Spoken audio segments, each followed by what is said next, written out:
ሰላም አለይኩም ወራህመቱላሂ ወበረካቱሁ። ውድ ቶቼ እንዴት ናችሁ? አልሐምዱሊላህ። ዛሬ ሰነቦልና ዶናት ስንየት እንህል መስራት እንችላለን። እዚህ ጋር እኔ ሐሊብ 1 መላጊያ በትልቁ፣ ስኳር 2 መላጊያ በትልቁ፣ ጨው በትንሿ፣ ኬኪንግ ፓውደር በትንሿ፣ እዚህ ጋር ደግሞ ፍኒያ ትንሽ እናደርግበታለን ለሽታ እንዲያመጣው ማለት ነው። ከዛ ሐሊብ ደግሞ ዱቄቱን 1 መላጊያ አድርጌያለሁኝ። እንቁላል ማድረግ ይቻላል ከተቻለ ማለት ነው። ለሚፈልግ ሰው እንቁላል ማድረግ ይቻላል።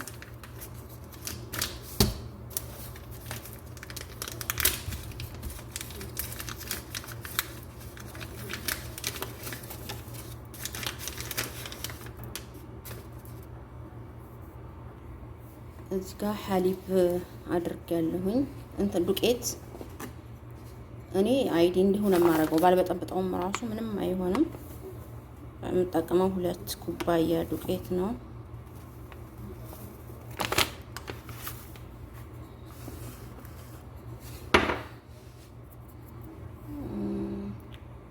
ዘይት እጠቀማለሁ።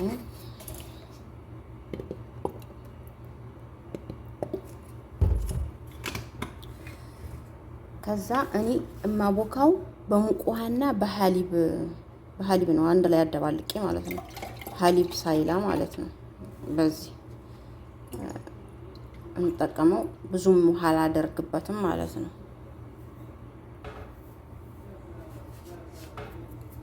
ከዛ ይሄ ኩባያ ሐሊብ አደርግበታለሁ።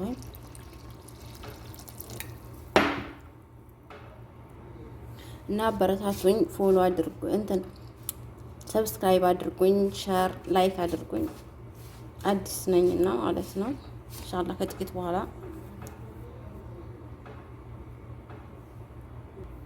በዚህ መልኩ አብክቼ ጨርሻለሁኝ። ሊጤ እንደዚህ ሆኗል። አሁን ኢንሻአላህ አሁን ወደ መስራቱ እሄዳለሁኝ።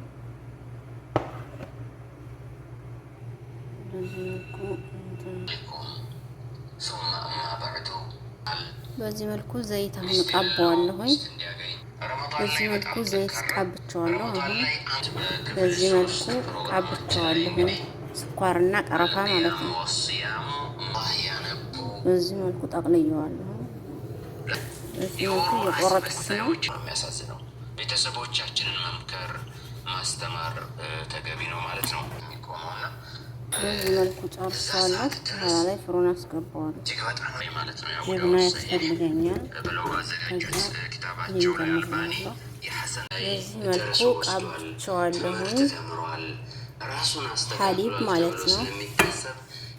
ሰነጎድንም እንደዚህ ነው። የሸዋል ጾም ነች፣ 6ቷ ቀን በተለምዶ 6ቱ ጾም የምንላት ማለት ነው። አሊ ረዲየላሁ ዐንሁ የርፈዑሁ እንግዲህ ነብዩ አለይሂ ሰላቱ ወሰላም እንዲህ አይነት ችግር አሁን በጣም ነፍቷል። ሐላስሮን ውስጥ አስገባዋለሁ እንደዚህ ማለት ነው። ደግሞ ለማስተካከል ነብዩ አለይሂ ሰላቱ ወሰላም ናቸው የሚመክሩን። በወር ውስጥ 3 ቀናቶችን መጾም ይሄን ያስተካክላል አሉ። በዚህ መልኩ ፍሮን ውስጥ አስገብቼዋለሁኝ። በዚህ መልኩ እንትን ብሏል። እውቀት ፈላጊ እህቶቼ ወንድሞቼ ተቅዋ ያስፈልጋቸዋል። አላህን መፍራት አለባችሁ። አላህን መፍራት አለባችሁ በሁሉ ነገራችሁ። ኢተቁላህ ሐይሱማ ኩንቱ ብሏል ነቢዩ ዓለይሂ ሰላቱ ወሰላም። የትም ቦታ ብትሆን አላህን ፍራ። ይሄ ጠቅላይ የሆነ ዓም የሆነ ምክር ነው። ስንበላ፣ ስንጠጣ፣ ስንማር፣ ስንሄድ፣ ስንወጣ፣ ስንቀመጥ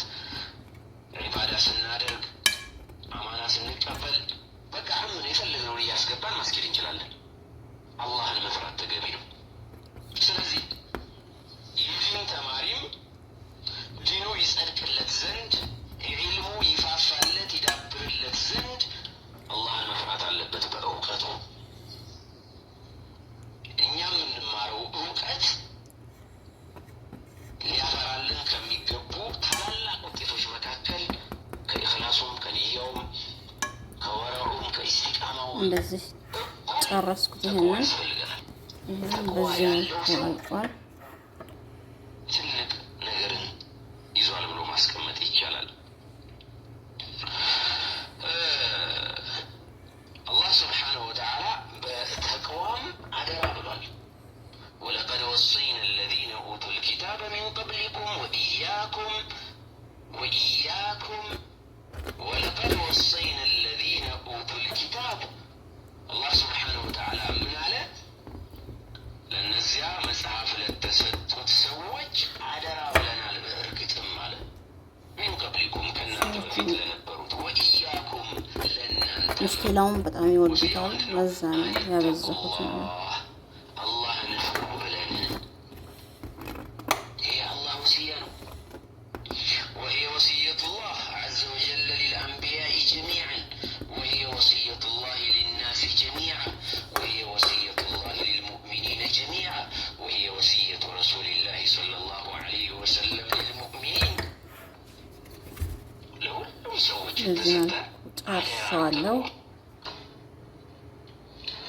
الله سبحانه وتعالى بسورة المدثر لا يمدن له تقوى مالتين ይሄም በዚህ መልኩ አልቋል።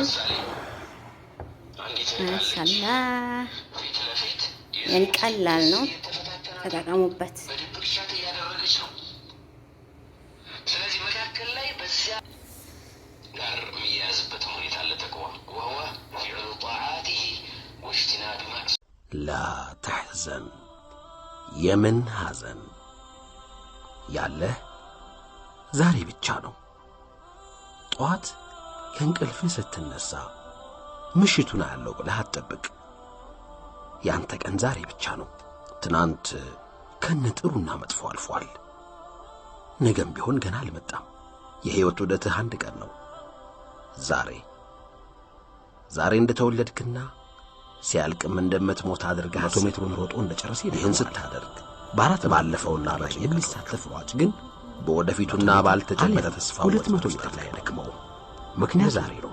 የልባችንን ሶላትህን በተመስጠት የሚወሰነው እንደየግባችን ነው። ትርጉሙን እየተረዳህ ግብህን ከአላህም በእውነተኝነት ለማግኘት አዳጋች ዛሬ ፍትሃዊ ይሁን። በየቀኑ አንድ በአቅምህና ወደ ግብህ ጤናህ እስከሆነ ድረስም ዛሬን በደስታና በሰላም ኑር።